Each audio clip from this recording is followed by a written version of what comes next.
Okay, yep. I give up. Okay, so I'm going to start recording right now. And don't worry, your quality's good and my quality's good. So let me just turn up one mic here. Okay, great. And right after this, I'll send you the audio file. I'll have to send it through Dropbox. That's fine. I have a Dropbox. Yeah. Okay, let me just turn up the mic. Where's the controller? Oh, here it is. Playback. No, that's playback speed. What the heck? Normal playback. No, mic. Okay. Okay, the level looks fine. Okay, we're ready. Okay, wonderful. Welcome to the SoupyGato show, Tim. Thank you. Yeah, it's a great pleasure to have you. It's good to be here. Can you tell people what it is you do? I mean, you're a musician, you're a healer. Yeah. So I can give the 10-minute my life history in 10 minutes, I think, and how I got to this point.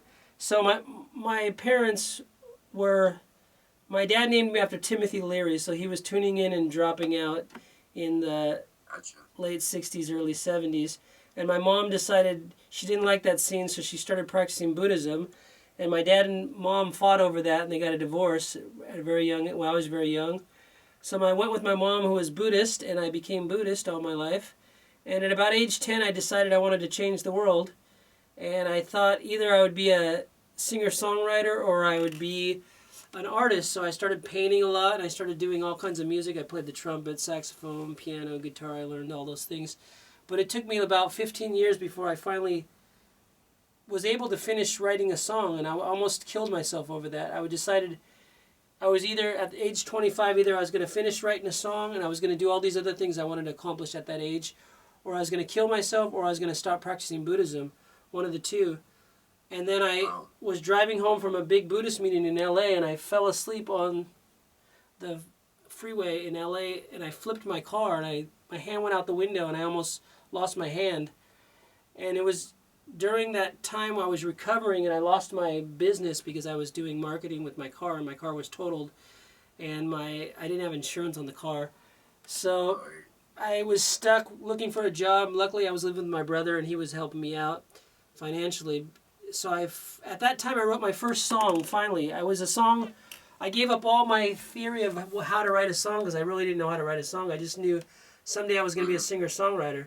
So I just gave up all the ideas and I just wrote to myself, kind of like get off your ass kind of song. And it had no rhymes, which I've never liked any songs without rhymes.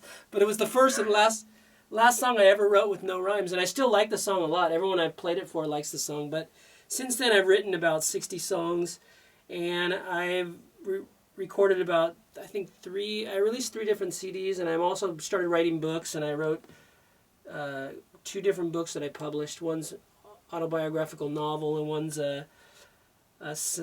all my papers I wrote at school during 4 years at college in Orange County called Soka University of America, and it was all studies of peace studies and cultural studies and historical research and stuff like that.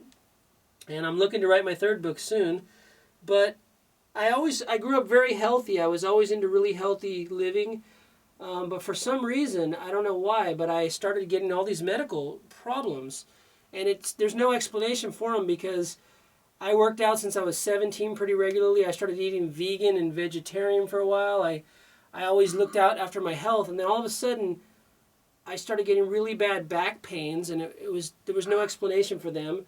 And then I started getting itchy skin, and I started getting gas problems. I had nasal problems most of my life, but it started getting worse. And all these things, I went to doctors, and they couldn't help me with any of them. So I finally got to the point, my Buddhist practice, I chant Nam-myoho Renge-kyo. So I was chanting Nam-myoho Renge-kyo about this problem, and all the problems I had in my life, I can chant and overcome all those problems, but this health problem just seemed to get worse and worse, and there was no reason for it. So I went to every different I went to back doctors. They told me I needed an operation. I said, fuck that. And then excuse my French. And then I went to, I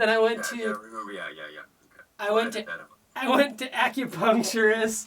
I went to chiropractors. They all helped a little bit, but it never got to the source of the problem. So I was ready to just give it all up. I couldn't stand this anymore. My back pain was so bad, and all my other problems were getting worse.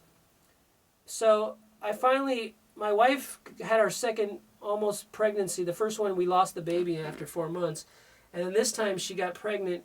She was having the same extreme pains for about 5 months. And that's when we lost the baby the first time. So I was really desperate because I didn't want to lose this baby again. So at that time, we bought tickets before we found out she was pregnant to go back to my hometown, Orange County, from Japan. I live in Japan. And she was having really bad morning sickness, so she had to cancel her flight. So I went by myself, and I didn't really want to go by myself. But all my life, my Buddhist practices told me anytime something really great's going to happen, you're always going to have all this bad stuff that has to come out. Your life is like this storage of all this negative karma, and it has to come out some way. So once it all comes out, it's going to be great. So I was thinking, how can it get any worse than all this stuff that's happened? So something great is going to happen in America. So I thought, at that point, I've been trying to get a record deal for, I don't want to tell you how old I am, but I've been trying for a long time. So for some reason, I thought, I'm going to do this concert in L.A. Actually, it was Orange County, and it's going to be my big break somehow. That was my thing, why I was going to Orange County without my wife. But what happened is my little brother, after turkey dinner, I choked on and almost died.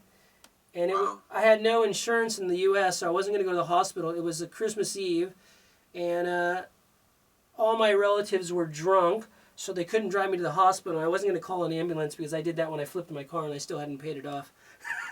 So I sat choking up for about 6 or 7 hours, choking all night, throwing up every water I tried to drink to get my first bite of turkey dinner.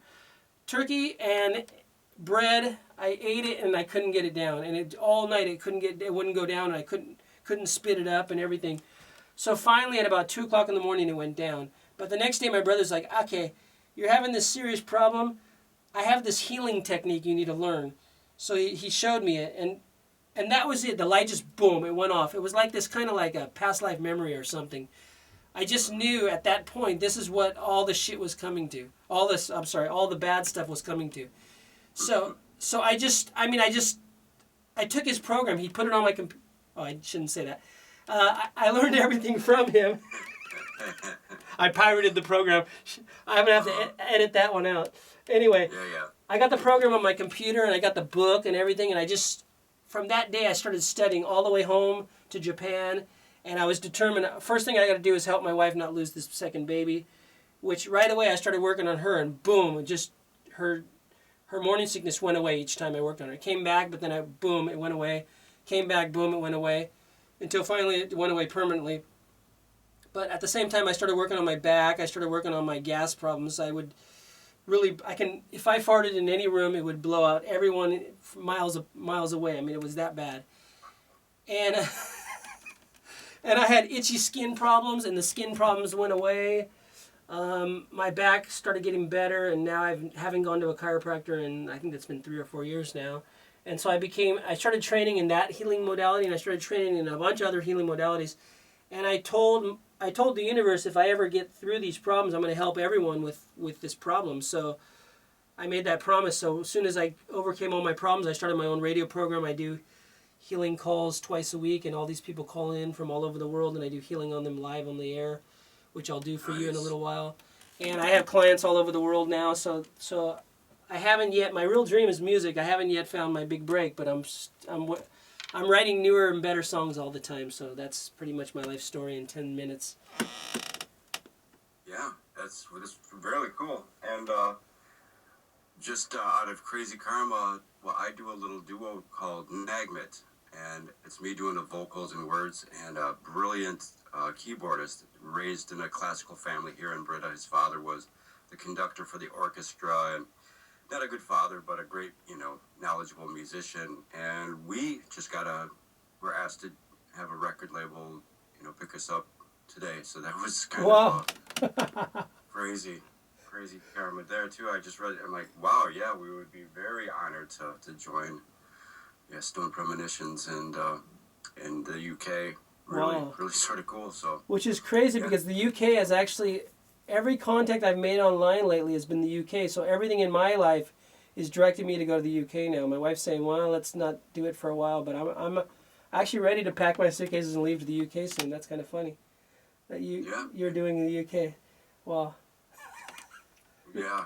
Well, we're not going there, but I mean the label that The label's wants there. Yeah. Oh, that's in cool. London. Congratulations. Yeah, we had written a song. Well, this was kind of crazy that Nico had sent a song, and I'm like, nope, this isn't right. And I wrote the lyrics in like 5 minutes, and I recorded myself reading them twice, and put it on top, and it fit perfectly. And then there was a person that I'd had on the show, and I, looking up more research on them, found out that they also had their own station, show. And they're like, hey, would you come on? Would you be interviewed? And I'm like, wow, I was so hesitant to even share it, and then to have that type of just excitement over it and wanted us to be on. And then, of course, we changed from magnet to nagmet 20 minutes before we go on. And then 10 minutes before we go on, we lose the internet for a half hour, and we're scrambling, and we're idiotic, and yeah, one of those times. But it went well, yeah, and it was cool just to have that type of someone reacting to what we've done on that. And then I found out that any PR gal that I sent it to absolutely hates it. Just hates it. They're like, you don't fit in the genre, you don't have any style. I'm like, perfect, that is exactly where we want to be. Well, the greatest selling songs of all times of most of the bands that ever got hits were the songs that they didn't think were ever going to be hits and their producers didn't think were going to be hits. So like Toto, the Africa song, they put that it was the 8th song on their 10-song record because they didn't like the song and they were actually not going to put it on the record, but they decided, they need one more song, so what the hell, throw it at the end. And right. It became their biggest hit. And then Bohemian Rhapsody is the biggest song by Queen, and the record label did not want to do that. They said, this song does not fit any genre. It's longer than any song on the radio. No radio is going to play it. And they fought them, and they finally decided, okay, we'll do the song, but you're gonna find out this is not gonna sell. And that's their biggest song in history. So you never know. Right. Those people don't know what they're talking about. For sure. Yep, for sure. Yeah. So, what can you tell us about the whole healing modality that you've been practicing? Yeah. So the biggest part of the healing modality I do is the body code, and that's the first thing I got turned on to. And I would like to use you as the guinea pig to show people how it's done.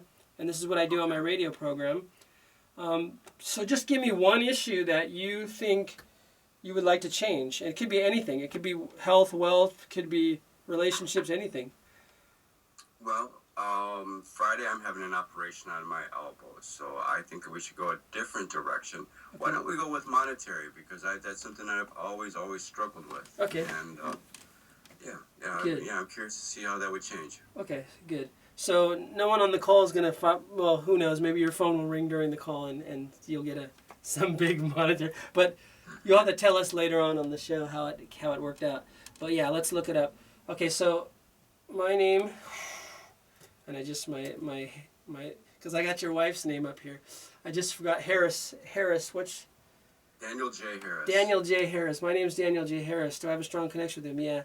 Could I work on him for financial? Yes. Okay. So is it something on the body chart? Yeah. So the first thing your body's saying is energy, which there's all different kinds of energy, and your body's saying addictive heart energy.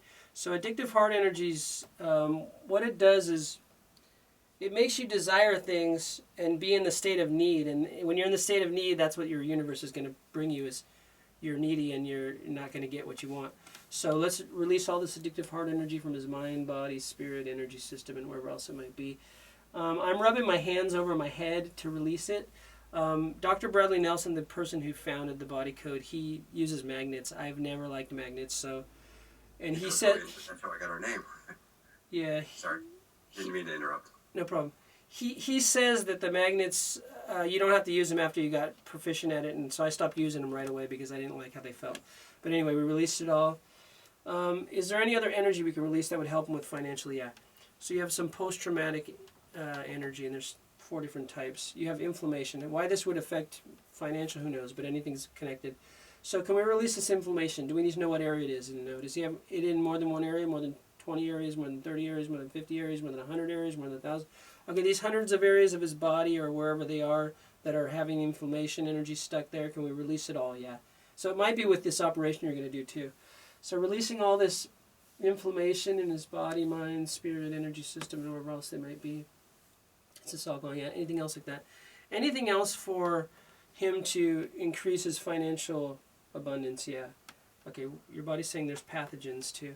You have fungal infections. Do we need to know anything more about them? No. Hundreds, thousands, millions, billions, trillions. Okay, so your body's saying billions of fungal infection, but that might be any small amount of fungus that your body can count it as millions of actual fungal spores. So the thing is, your body, any fat cells in your body are usually, your body uses those as cold storage. So any fungal infection, parasites, bacteria, viral infection, mold, or any other things usually get stored a lot of times in fat cells, so it doesn't affect your body, but it's still there, so we can release it. Do we need to know anything more about this fungal infection? Can we release it all? Yeah, release it all from his body, mind, spirit, energy system, and wherever else it might be. Is this all gone? Yeah. Okay, so is there anything else that would help him financially now? How about this operation? Is there something we can do to make it so it's easier for him? Yeah. Okay, you have a misalignment. It's an organ misalignment. Your body's saying your gallbladder is misaligned. Do we need to know anything more about it now? Dr. Bradley Nelson, the founder of the Body Code, was a chiropractor and a craniopath, which means he works on the muscles of the head and the whole body. But any misalignment in the body can be just corrected energetically, like I'm going to do right now. Okay, realigning his gallbladder. Is his gallbladder now aligned? Any other thing affecting his gallbladder? No. Is there anything else about this operation that we can help? Yeah, he still has some toxins. Okay, prions are prions, P-R-I-O-N-S. Some people say prions. They are deformed or mutilated protein molecules, which they believe they cause scabies in sheep, and they caused mad cow disease in cows, and they believe that those eventually caused something like Alzheimer's disease in humans, but who knows if that's really the truth. But anyway, these deformed or mutilated protein molecules, can we release them from his body? Does he have hundreds? Does he have thousands? Does he have millions? These thousands can release them all at the same time. Yeah, do we need to know anything more? No. And there's a lot of debate on how they really were created, these deformed. But anyways, we're releasing them from your body. Sometimes after I do all this releasing stuff, you might go to the bathroom real big and it all comes out, but who knows how it'll, sometimes it'll leave the body by sweat or other ways, but drink a lot of water, it'll help. You also have heavy metals, so let's see. You have lead. Do we need to know anything more about it? No. Does he need anything for cleansing lead? No. Can I just release all the lead? Yeah, releasing all the lead from his body, mind, spirit, energy system, and wherever else it might be. Is this all gone? Yeah. Anything else we should know? Anything else for his overall health and happiness? Yeah, there's an energy. He has an offensive energy. Okay, it's a post-hypnotic suggestion. Anytime your brain is in a hypnotic state from either watching TV and being kind of like falling asleep, you can get in a hypnotic state and any commercial or anything could be stuck in your mind or anything idea. So this post-hypnotic suggestion, do we need to know anything more about it? Notice you have more than one, more than 100, more than 1,000, more than 1,000,000. These thousands of post-hypnotic suggestions can release them all at the same time. Yeah, do we need to know anything more? Release from his body, mind, spirit, energy system, and wherever else it might be. Is this all going? Yeah, okay. So there's probably a lot more I can do, but that's just kind of showing. That is what I just do. I did about 8 minutes. So what I usually do with a private client session is I do about 30 minutes straight like that. And I used to do hour sessions, but I became so fast that the body couldn't handle an hour, so it only goes about a half hour now. And on the radio program, I have about usually 5 to 10 callers, so I do like 5 minutes on each person, usually on the radio program. Wow. Yeah. That's one healing modality. I also do other healing modalities, like I use sequences of numbers, and I have a whole chart of numbers where all of our bodies are mathematical sequences, and there's some of those sequences are out of order. So the page I have will tell me exactly which one you need, and I'll just run that number. For example, if it's 8675309, which is a song from the 80s, which actually was a sequence mathematically to heal people, which they didn't probably know that, but they just picked that number at random maybe, or an ex-girlfriend's number or something. But anyway. That's what I heard. Yeah. So that number, even though it's a phone number, it's a sequence of so anyone who is deficient in that number sequence, when they heard that song, it actually does healing on them. So you can get even your phone number can be a healing sequence. But the good thing is if you run any number sequence and it's not one that your body needs, it doesn't do anything to you. So if you can just say 8675309, 8675309 about 20 times, and then it'll, if you have that sequence out of order, it'll correct it by just saying that. So that's one of the many. But I do other healing modalities, but that's pretty much it. Is it possible to, is it take too long to do mine? I'd be curious. Yeah, let me see. Could I do it on the second? Okay. So the one I use mostly is, let me see if I have it here. Yeah, I do. Okay, this one's called the Scan List by Andrew Kemp. He's actually in the UK. It's called the Kinesiology Scan List. I think you could find it free online. It says copyright free. So Andrew Kemp from the UK made this. And what I do is I look down the side.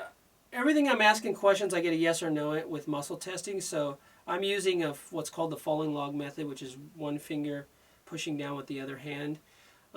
There's many other muscle tests you can do, but that's the one I like best. I have YouTube videos if people want to learn muscle testing. There's all different other ways you can do it.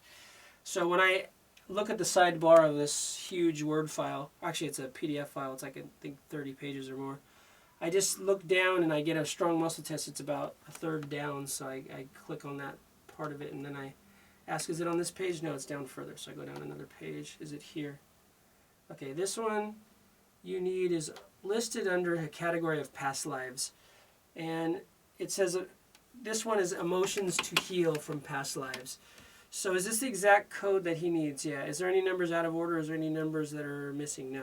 Okay, so I'm just going to run it. It's 211-665-566-965. 211-665-566-965.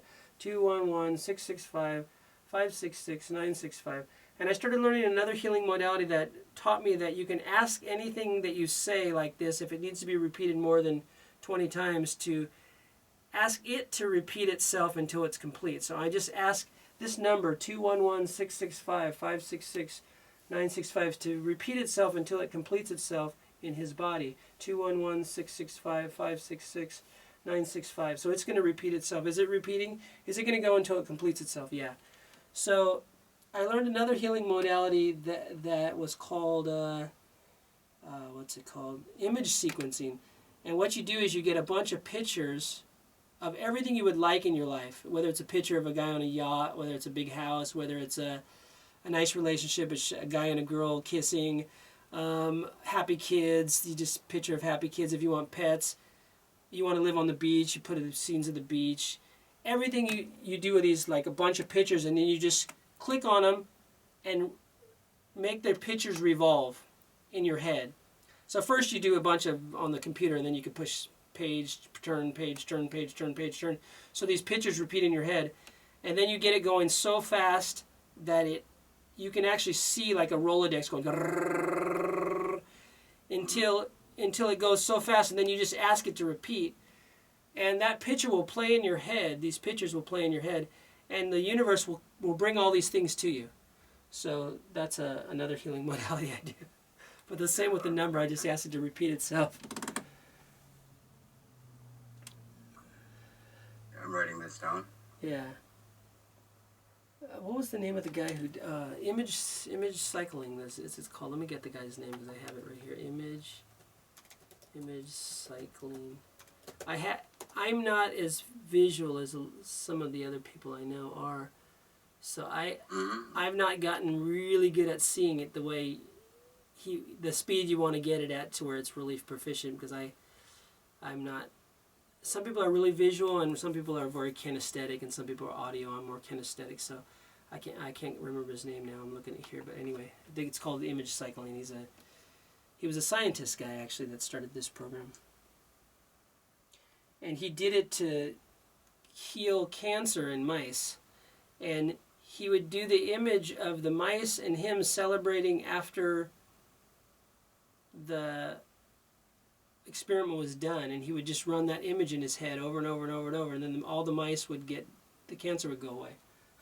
Nice. And then he trained all these students at his university to do it too, and they all had the same results. So yeah, I was watching this YouTube on this on how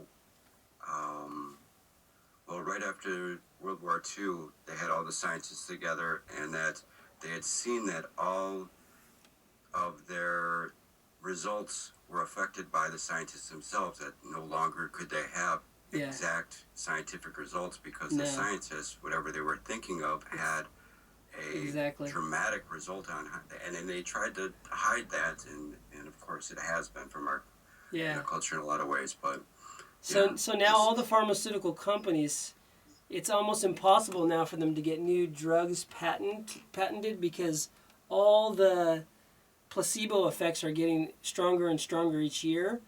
It used to be the placebo had to be like 30% the results of the drug, but now it's like the placebo is about 80% of the drug results. So wow. So it's getting harder each year for them to patent because placebos are working stronger and stronger. So actually, some people say energy healing is a placebo, but if it is, it's the most powerful placebo I've ever heard of because everyone I work with, no matter what their things are, they tell me amazing results. So even if it is placebo, it's great because that means that our ability to heal ourselves is getting better and better each year because our minds are getting stronger or whatever, our life force or whatever it is. Absolutely. Yeah. I've been curious while looking up more and more with, the pineal gland and how the cleansing of that. And is there anything? Oh, and I did have a question from Natasha because she seems to really have this ability to pick up either good or bad. Like, I've had back problems all my life. I've fallen off of roofs. I did, construction work for years. So it's just something that I've had to deal with. But I have been seeing a back doctor here and everything. But after I start going to the back doctor, she develops a hernia and has to have surgery. And now with this problem I have with my arm that did start years ago, all of a sudden she can't type and she can't do all these things. So everything that I have wrong with me, she gets just as bad. Yeah. So one of the healing modalities I use is access consciousness. And access consciousness says 80 to 90% of all of our thoughts, feelings, and emotions don't belong to us.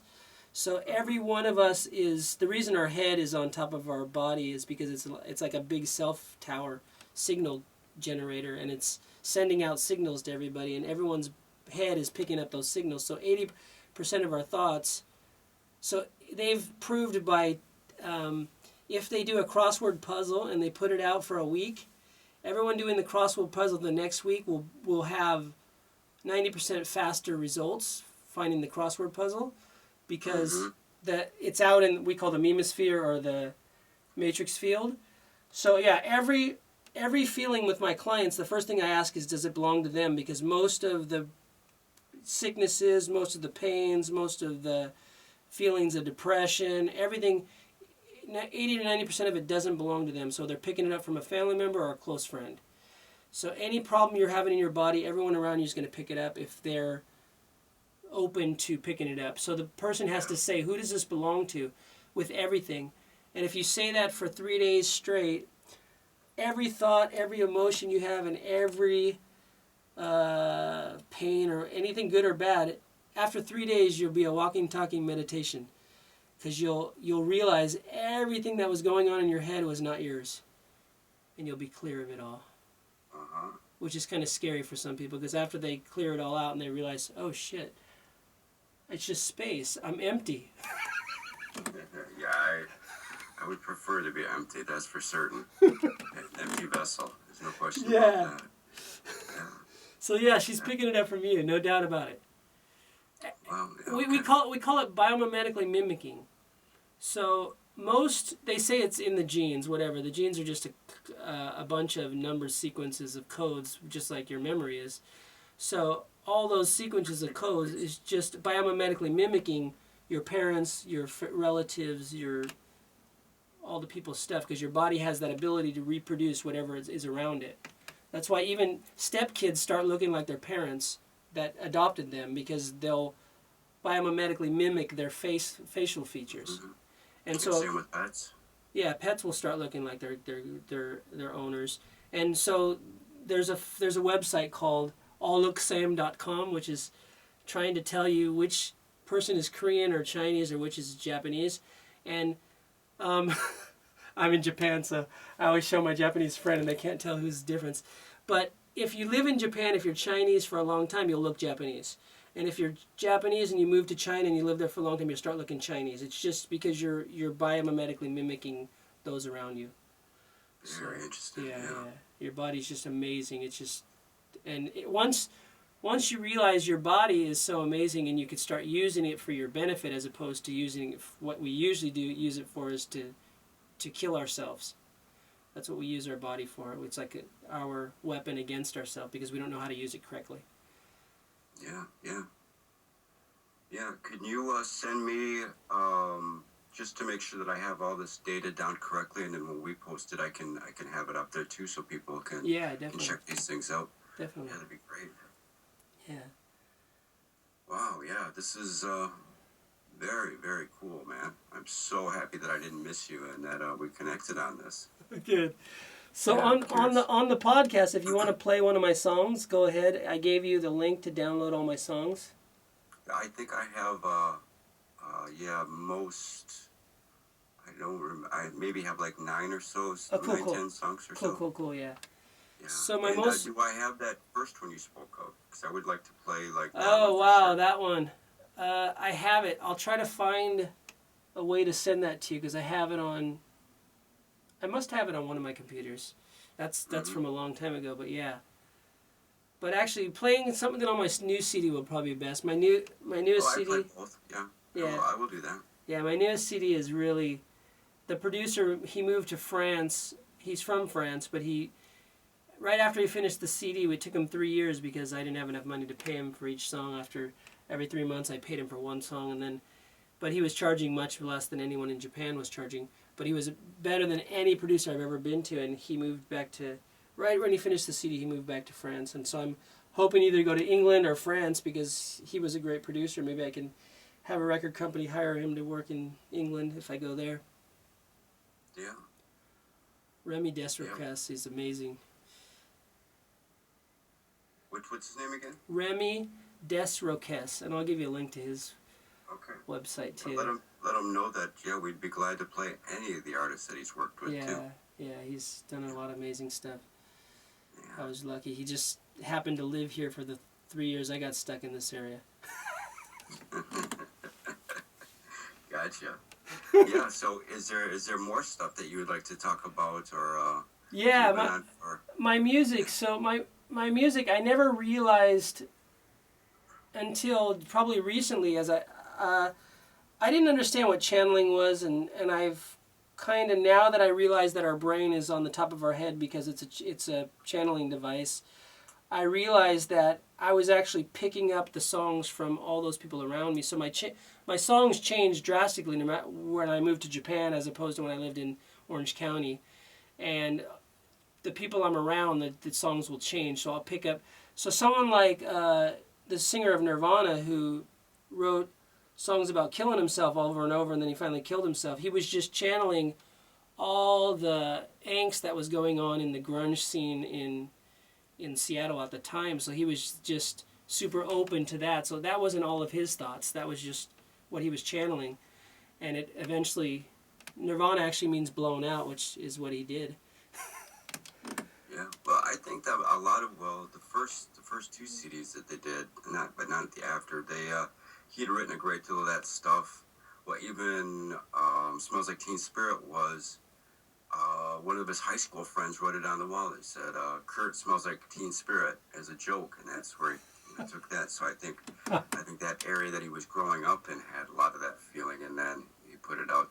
Yeah, I've noticed it drastically in my own writing because I do a lot of it. And when I wrote in Texas, it was different than when I wrote in Michigan, and when I wrote in Florida, it was different than when I'm in Holland. So yeah, I can definitely. And we have these neighbors that are right behind us, and they're always so loud and so fighting and so dog barking, and I've realized how drastically it affects me. But that's There was a novelist, I can't remember the novelist's name, but she wrote a whole story, and actually it turned out that there was some special CIA agent or some double agent living in the apartment next to her. So she was channeling all of his life story, and it somehow all ended up in this book. So she didn't know that. She was just, these were my, everyone thinks whatever's going on in their head is them. But they don't know that 80% of it's just what they're picking up from around them. So I started learning, what's it called? Distant vision, what's it called? Remote viewing. So remote viewing, what you do is someone gives you a number sequence, which they only know what the number sequence is. It isn't anything to do with anything. And that number sequence, they look at that number for a while and they think of what they want. For example, they might say... Can we do it right now? Yeah, it's a long process, but what they do is they look at that number. So for example, say if I give you this number 24578, and this number, so I'll look at it for a while and I will think of, for example... I wrote down a number and you had most all of it. Say that again? I wrote down a number before you said what you said. Oh, and it was almost the same number? It was very close. Yeah, you had a couple extra numbers, but you had the ones that I wrote. I wrote 528. Okay, yeah. So what happens is, your mind will pick up all these things. And what you do with the number is the person thinks of what time and what day, like for example, the building of the Eiffel Tower at the time it was built. And they look at that number for a while, and then they send you that number. They don't tell you anything about what they were thinking about with that number. And then you write down that number on a blank white piece of paper, and then right when you finish the number, you let your hand go kind of limp, and the hand will automatically start moving like a Ouija board. It'll start moving down, and it'll usually do like some squiggle off the page. And then that squiggle off the page, you'll keep going back to that with a pen, and you'll close your eyes and you'll put the pen on that squiggle, and you'll pick up more information on that squiggle. So that squiggle was just your hand going off the page writing a squiggle, but that squiggle will contain the energy of all the stuff that's in that number, which you don't even know what that number represents because it's someone else thought of that number. And this is how they do remote viewing. It's called coordinated remote viewing, and it's a whole process. It takes forever to do the whole process. But when I started learning that, I realized that if you can if someone writes their name on a paper, you can also put your pen on that paper, and you can close your eyes, and you can start picking up the whole history of that person from just their handwriting, because that all through that handwriting has the energy of whatever they wrote there, and everything is just energy. So that's what, how did I just go off on that tangent? But that was, this double agent was living next door. So she wrote this whole novel, and the CIA got a hold of her and they said, how did you know all this information about all this double agent? And they were like following her, like, what else do you know? She's like, what are you talking about? This is my book. This is my idea. This is copyright. I wrote this. And they're like, no, this is top secret information. We're going to take it from you. She's like, what are you talking about? I wrote this in my own apartment by myself. Yeah, that's really cool. Yeah. That's wild. Yeah. So did she get it published? I don't know the whole story, but yeah, that's just one of the many. I learned that from the guy who does I forget his name now. I have the book that I'm learning the remote viewing. He was a remote viewing within the Pentagon, and he finally retired, and he was teaching classes all around the world, and I can't remember his name now, but I can give it to you later. But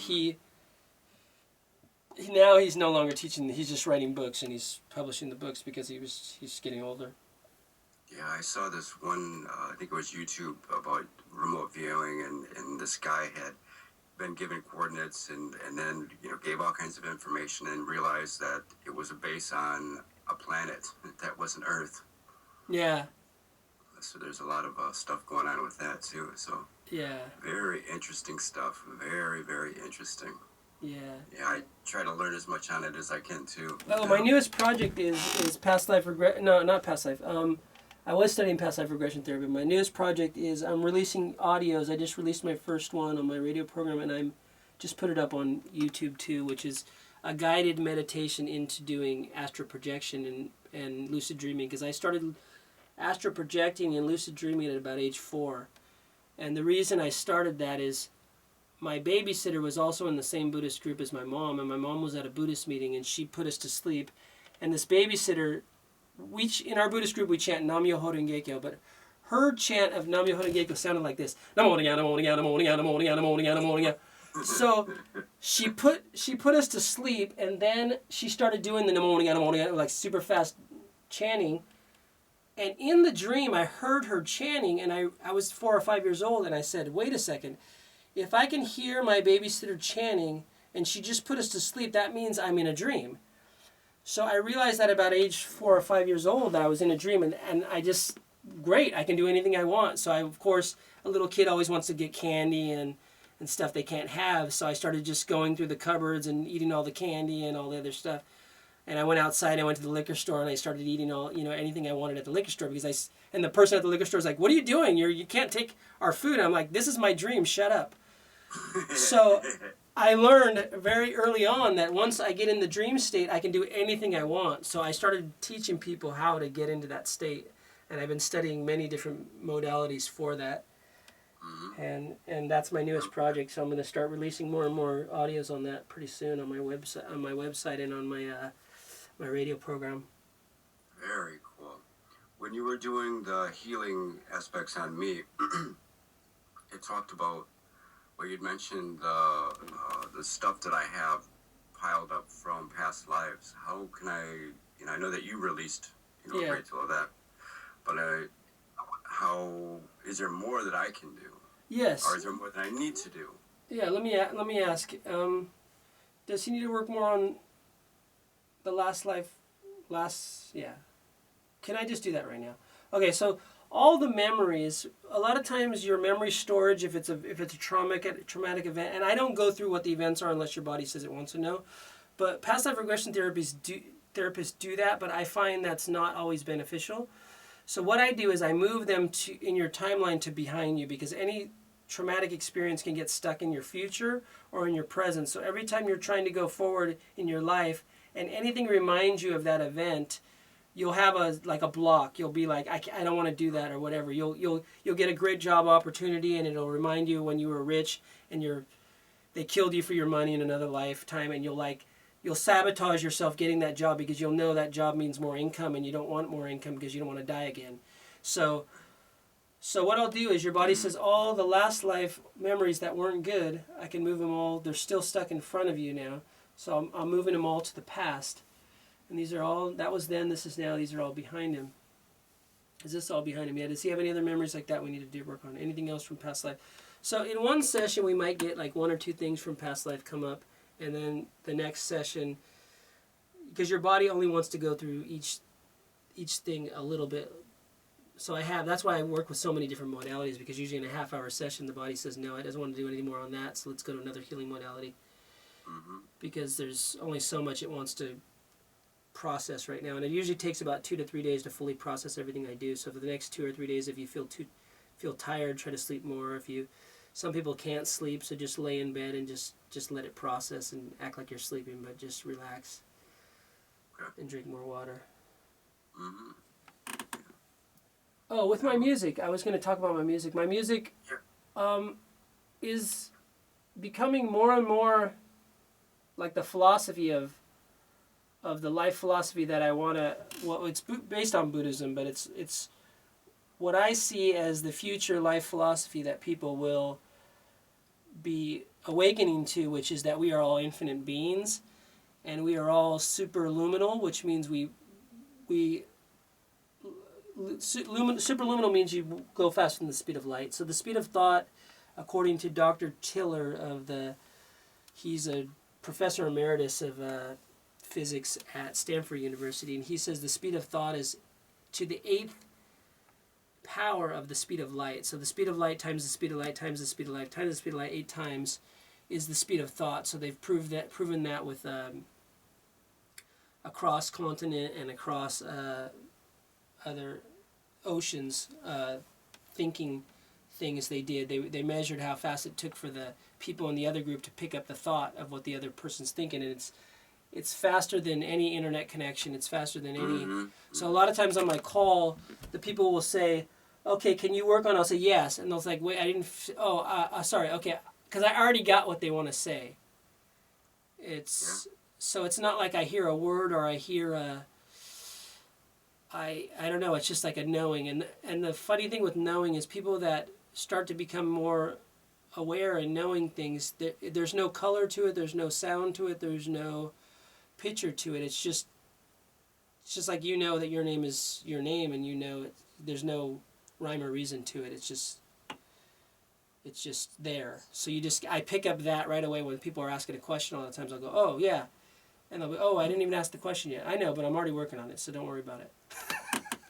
Yeah, that's cool. Yeah, I had just seen one of those TED Talks where they were talking about how they had changed the speed of light, what it was as a mathematical written out formula, and they had changed it several times. And the guy was like, "Well, why did you do that? Did the speed of light change? Does it do that frequently?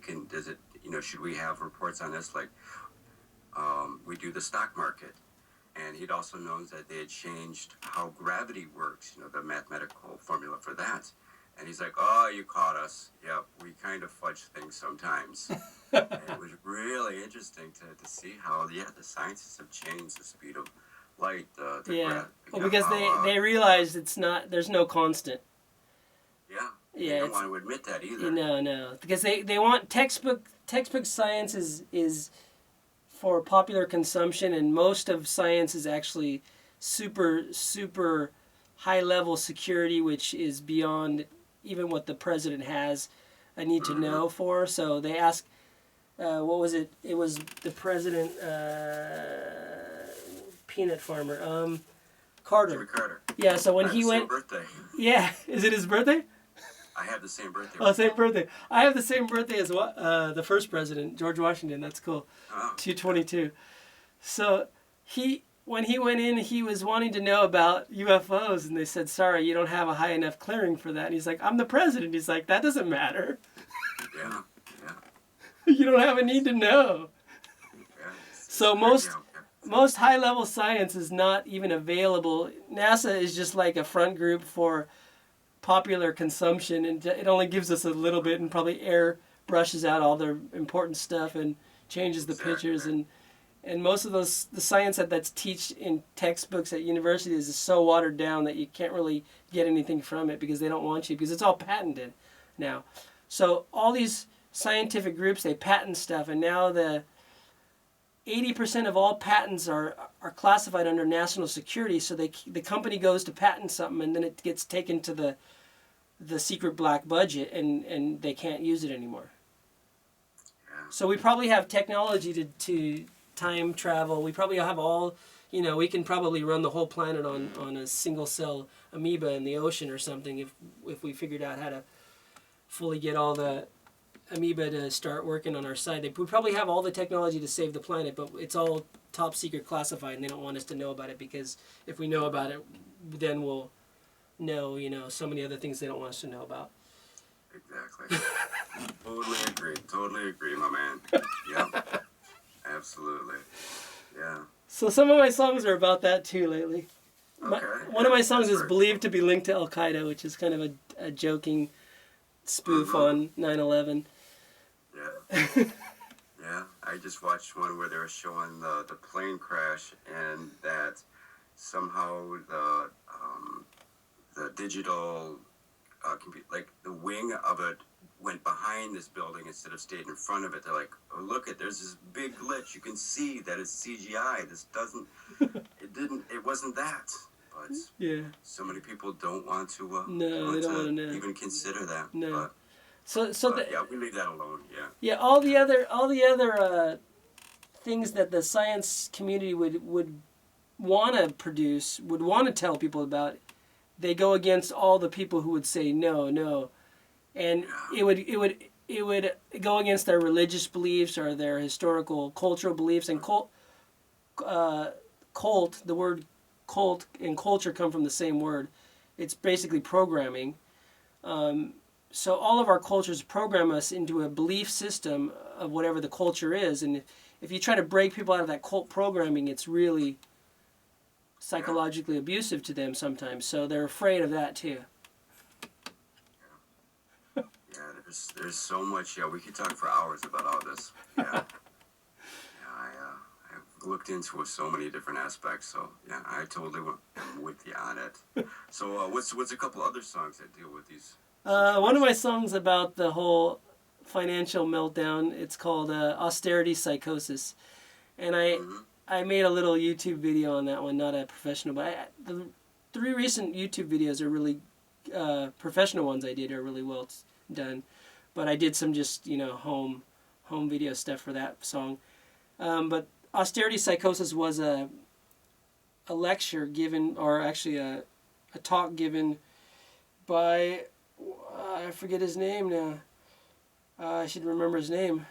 Anyway, you can look it up. Austerity Psychosis. It was given on Guns and Butter. It's a program on Pacifica Radio, and so if you just searched Austerity Psychosis, Guns and Butter, it'll go to that episode. And I just forgot his name. But anyway, I watched this documentary on the Federal Reserve and on the creation of money, and so that I kind of mixed his talk with that movie's ideas, and so that's what the whole Austerity Psychosis is about. And my Japanese guitar player, bass player, says that's his favorite song on my CD. It's a cool song. So yeah, those are my 2 political songs, along with very philosophical songs on my CD. Mm-hmm. Yeah, I think a lot of people will dig it. Yeah, for sure. Yeah, we are coming up close on an hour though. Okay, we're good to go then. Yeah, to fit everything in and to fit your music in, we'll have Cool. Edit stuff out. I have to edit out a bit of this, but that's no big deal. Okay, cool. I'll keep the good stuff for sure, but edit out your swearing. You put a beep. Yeah. I put in SoupyGato. Yeah. So where does your podcast air? Well, we of course on SoupyGato.com. SoupyGato. Yeah, every Friday is a new one, and then I switched from days just recently, and I have an interview with Steve Nadelli, who was in the band Sin, that Chris Squires was also in before he joined Jess, and Chris just died yesterday or the day before. Wow. Yeah, and Steve's he's building the first eco town, entire town that's eco, thought up in close to Oxshire. I'd have to look that up. I'm not certain. Wow. Brilliant guy. Very business savvy. Had to become part of the EU Parliament because he bought some bit of land from the Prime Minister of Belgium, and just fascinating stuff. But yeah, Fridays we have regular shows. I plan to have this part of a whole block of healing music. Okay. And that was the big reason that I wanted to have you on and have you part of this and have people that use music as a form of healing the first idea is I started my Tai Chi back up. I had been doing that for years and years, but with all the traveling, I'd gotten out of the habit. But with all these problems that I've had when I've been here, that I'm like, I really need to take care of myself better and to do these things that are good for me. So I thought, well, I'll find different musicians that are also into Tai Chi. But then I thought, why limit it to just Tai Chi? So I, figured I'd open it up to, yoga and meditation and other aspects too, just to make sure that, I wasn't leaving out some really good stuff and really good people by being too rigid with the idea to start with. So, yeah. Cool. Yeah, it's really great to have you a part of this, Tim. Cool. So I'll send you the audio right now. I'll go put it up on Dropbox. Okay, yeah, great. And I will definitely keep you in the loop I'm shooting the next show is 483. And usually on the zeros, I try to do bigger stuff. So 490 will be cool. When I do the whole. So it'll be in a few weeks. Okay. 7 weeks or so. Well, 6 after, Friday. So not too long, month and a half. But yeah, that'll give me time to get everything together. And I'll probably play a little bit of excerpts before this and get some of your songs on to get people aware of you and get people interested. And Perfect. Yeah. If you can you do a little station ID real quick to have it on? Yeah. Just How do you say the station name again? SoupyGato, Spanish for cat. Welcome to SoupyGato, another great show for all the humanoids out there. How does that sound? Yeah, well, maybe say who you are and Oh, I see. Introduce the song to me. Come on. Okay, cool. Yeah. This is Tim Janakos, and you're hearing me on SoupyGato, and this is my song called It's All Up to You, and I have a brand new music video out. Go to YouTube and check it out. Okay. And what your website's in too, and your show. Perfect. My website is www.tjmusic.org, and my bi-weekly call-in radio show is www.blogtalkradio.com/Tim Janakos, TIMJANAKOS. The program is called From Time Without Beginning. Great. Yeah. Cool. Yeah. That's perfect, my man. Perfect. Cool. Yeah. Okay, I'll send this to you. Yeah, I'll keep you in the loop on when I crap really big and Okay. when I win my lottery. Okay. Cool. Let me know. Yeah. Tell me how your operation goes too. You said you were going to operation? Yeah, Friday I have my operation. Okay. You had a lot of. Hopefully that what I did will help that too. So we'll see. Yeah. Okay. Yeah, I'm sure it will. Take care. Hey, take care, my brother. Take care. Been a pleasure. Thank you. Bye bye.